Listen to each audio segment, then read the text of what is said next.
Halo kawan, selamat datang kembali di channel The Figur Biografi. Kali ini kita akan membahas biografi singkat dari Dr. H.C. K.H. Abdurrahman Wahid tanpa berlama-lama berikut biografi singkatnya. Abdurrahman Wahid merupakan anak dari pasangan Wahid Hashim dan Solicah. Abdurrahman Wahid lahir pada tanggal 7 September 1940. Kisah tentang tanggal lahir beliau terbilang cukup unik. Meski Gus Dur lahir pada tanggal 7 September, sejumlah orang masih merayakan hari ulang tahun Gus Dur pada 4 Agustus. Tempat kelahirannya di pesantren milik kakek dari pihak ibunya yang bernama Bisri Syansuri. Pesantren ini terletak di Denanyar, Jombang, Jawa Timur. Ia lahir dengan nama Abdurrahman Ad-Dahil yang berarti sang penakluk. Gus Dur adalah putra pertama dari 6 bersaudara. Gus Dur lahir dalam keluarga yang sangat terhormat dalam komunitas Muslim Jawa Timur. Kakek dari ayahnya adalah K.H. Hashim Asy'ari, pendiri Nahdlatul Ulama, sementara kakek dari pihak ibu, K.H. Bisri Syansuri, adalah pengajar pesantren pertama yang mengajarkan kelas pada perempuan. Pada tahun 1944, Gus Dur pindah dari Jombang ke Jakarta, tempat ayahnya terpilih menjadi ketua pertama Partai Majelis Syuro Muslimin Indonesia. Abdurrahman Wahid belajar di Jakarta, masuk ke SD Kris sebelum pindah ke SD Matraman Perwari. Gus Dur juga diajarkan membaca buku non-muslim, majalah, dan koran oleh ayahnya untuk memperluas pengetahuannya.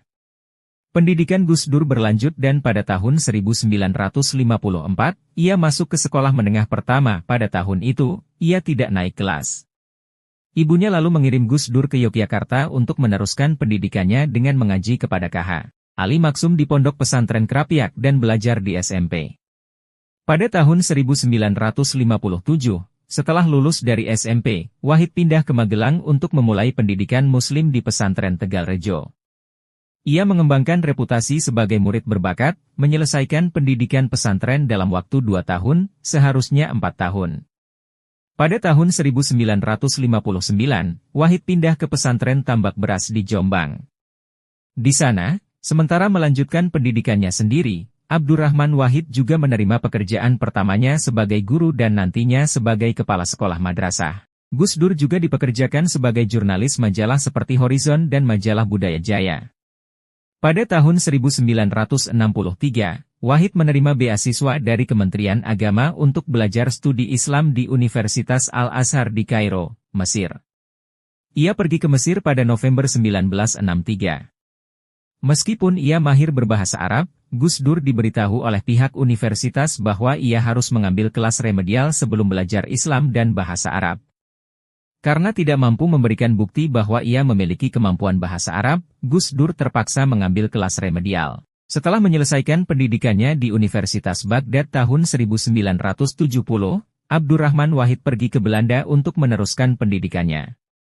Gus Dur ingin belajar di Universitas Leiden, tetapi kecewa karena pendidikannya di Universitas Baghdad kurang diakui dari Belanda. Gus Dur pergi ke Jerman dan Prancis sebelum kembali ke Indonesia tahun 1971. Gus Dur kembali ke Jakarta mengharapkan bahwa ia akan pergi ke luar negeri lagi untuk belajar di Universitas S1 Pronunciation Guild Kanada. Ia membuat dirinya sibuk dengan bergabung ke lembaga penelitian, pendidikan dan penerangan ekonomi dan sosial. Organisasi YG terdiri dari kaum intelektual Muslim progresif dan sosial demokrat.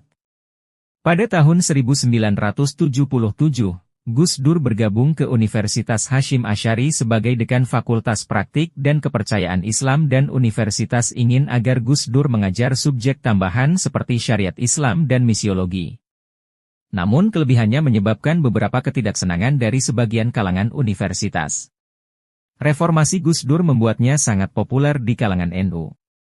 Pada saat Musyawarah Nasional 1984, banyak orang yang mulai menyatakan keinginan mereka untuk menominasikan Gus Dur sebagai ketua baru NU.